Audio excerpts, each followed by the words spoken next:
This analysis requires two more definitions and mathematical objects.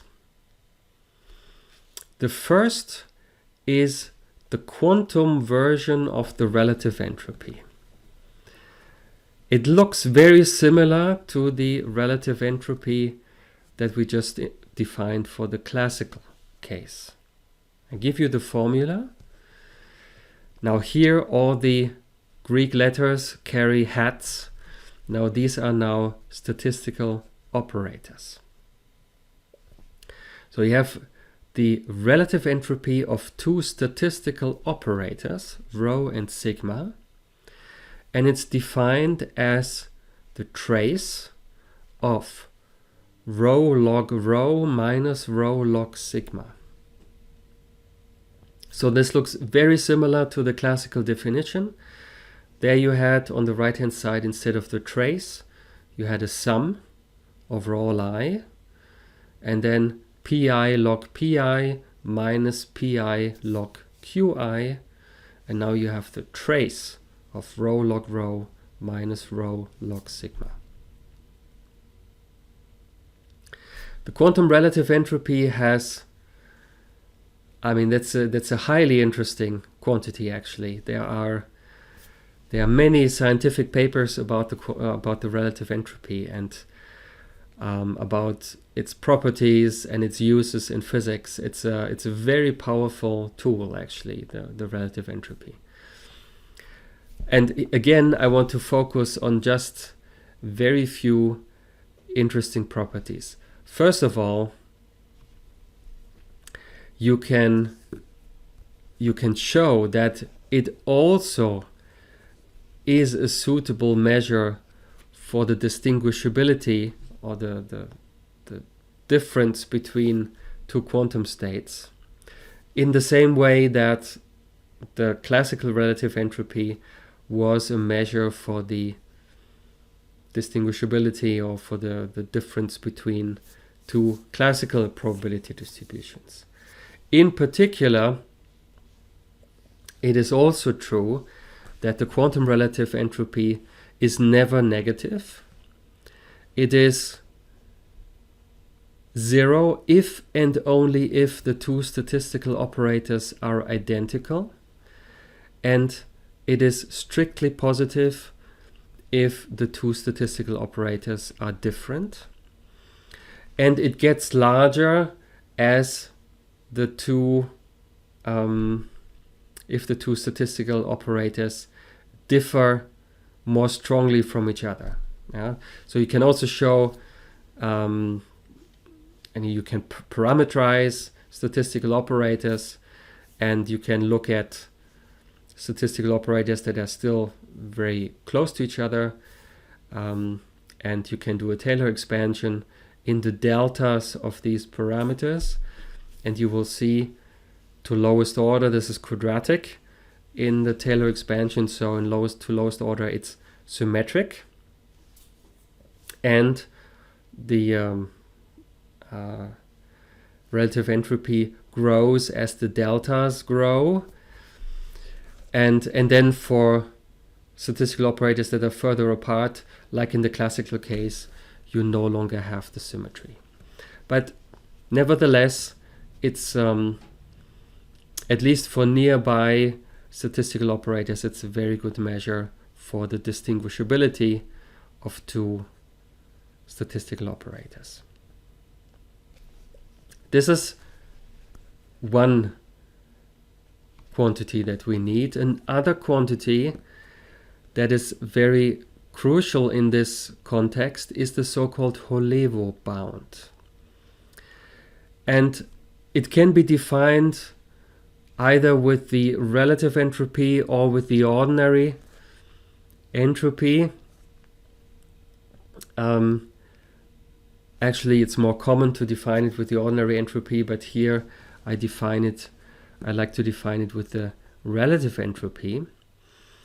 It's denoted by this H, and imagine the the situation that we saw in this experimental setup. So you have a classical random experiment with a probability distribution prop AI and associated coding states rho I. Yeah?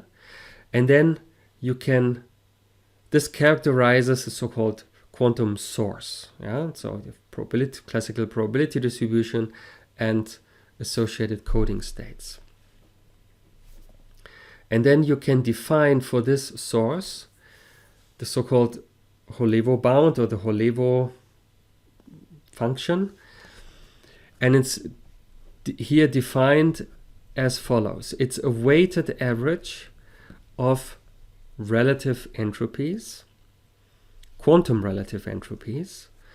Yeah, the weights are the probabilities,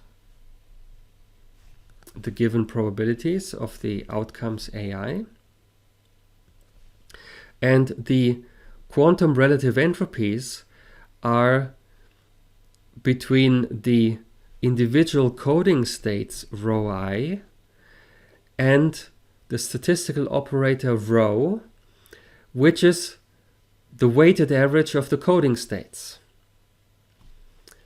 Yeah, we saw that already on the previous page when we discussed the measurements on Bob's side. We also introduced that statistical operator rho, which is the weighted average of the rho i's. So this is one way to define this Holevo function. There's another way to write it.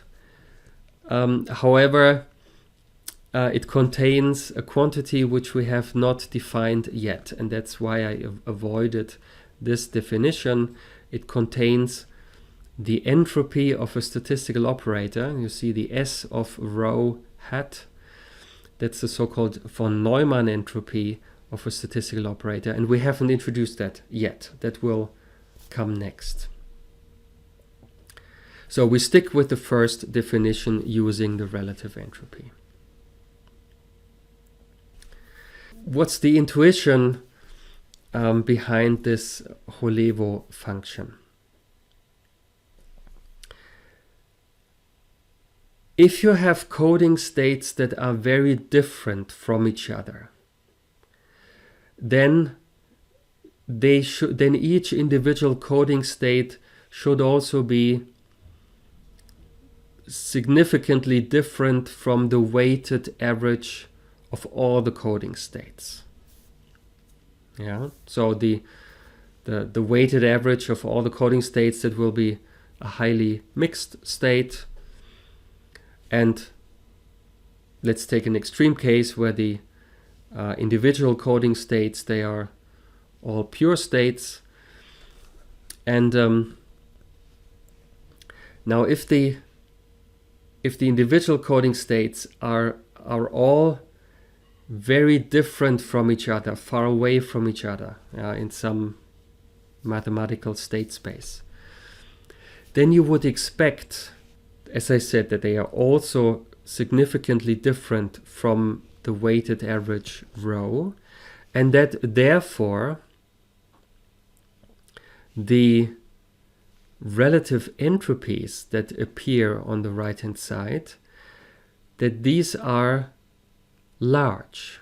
So they are different from each other, and the relative entropy being a measure of the distinguishability of two states, that should be large. Intuitively, you may expect that the Holevo function is a measure of the distinguishability of the coding states. Perhaps you get an idea of why the Holevo function may be relevant to the problem that we are considering. Because intuitively you would expect that in order to be able to transmit information via quantum system, by sending quantum systems, the coding states should be clearly distinguishable. Let's consider the extreme case where each outcome of Alice's experiment is encoded in the same quantum state. Of course, this wouldn't make any sense.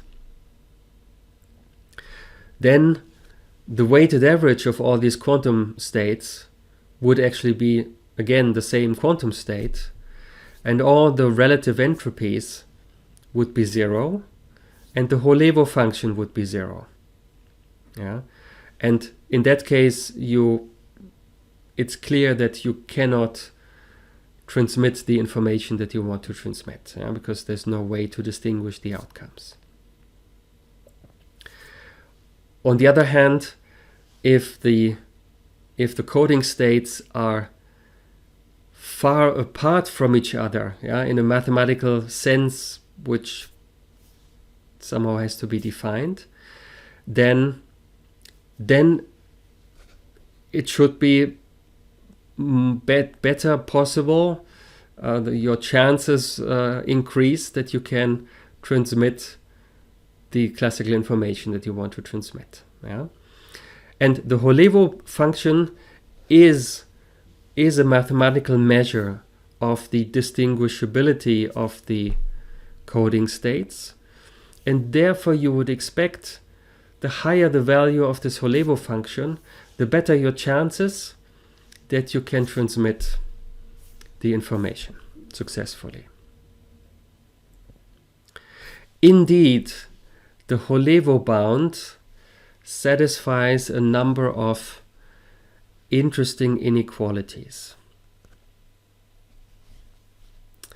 The first inequality, and that corresponds precisely to this qualitative intuition that I just wanted to convey, is that the amount of information that Bob can extract from his measurement about the outcome of Alice's experiment is bounded from above by the Holevo function. So clearly, this is a first indication that indeed the coding states have to be clearly distinguishable, and the Holevo function has to take a large value so that in order to enable Bob to extract a lot of information from his measurements about the outcome of Alice's experiment. Now, under certain conditions, this is actually an equality, namely whenever the coding states commute. So the statistical operators, rho I, they all commute with each other. Whenever this is the case, then this is actually an equality. There's also an inequality on the other side of the Holevo function. The Holevo function is bounded from above by the Shannon entropy of Alice's experiment. So this tells you that the amount of information that you can encode in different coding states by making them as distinguishable as possible, this is bounded from above by the Shannon entropy of Alice's experiment. I mean, loosely speaking, that's also eminently plausible because you cannot encode more information than you have. The information you want to encode, that's precisely the outcome of Alice's experiment, and that's quantified by that entropy. And if that's what you want to encode, you cannot suddenly encode more information than that.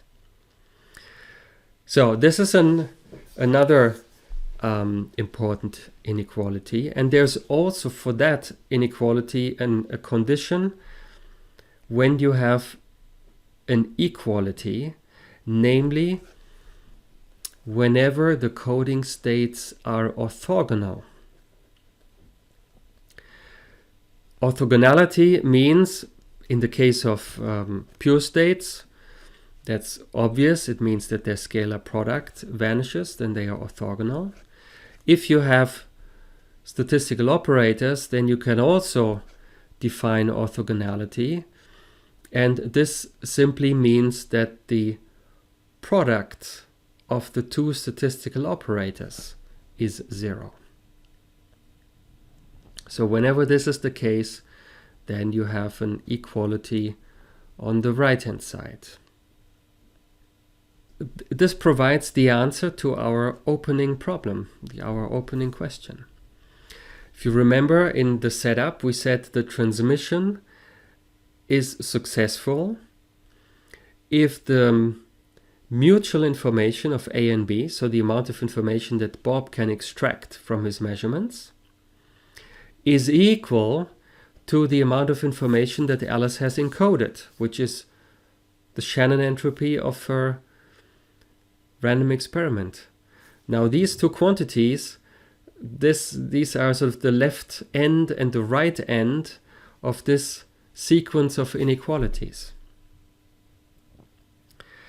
Now, in order for these two opposite ends to be equal, you must have equality in both cases. Yeah? So both conditions for equality must be satisfied. Now, actually, the condition on the right-hand side is stronger than the condition on the left-hand side. If two statistical operators, if two states are orthogonal, then automatically they also commute. Yeah, so in fact, we can limit ourselves to the condition on the right-hand side, and we can say we have equality if, and that's actually an if and only if and only if the coding states are orthogonal. Yeah? So in other words, the transmission of classical information via quantum states is possible, is successful, if and only if the coding states are orthogonal. Then let me come to a second conclusion, which immediately follows from the first. Imagine you have at your disposal one qubit. And the question is, how much classical information can be encoded in a single qubit in a way that the recipient of the qubit can read it out. Now, of course, you might try to encode more classical information. I mean, the qubit has a continuum of possible pure states, the entire surface of the Bloch sphere. So an infinity, a continuum of possible pure states. Hypothetically, you could have a lot of classical information and encode that in a specific position on the Bloch sphere. Yeah? But that would be useless. That would be useless for the recipient of the qubit, because the recipient is incapable of extracting this information via a measurement. Yeah, so it's important to focus on the amount of classical information that a recipient can actually read out via a measurement.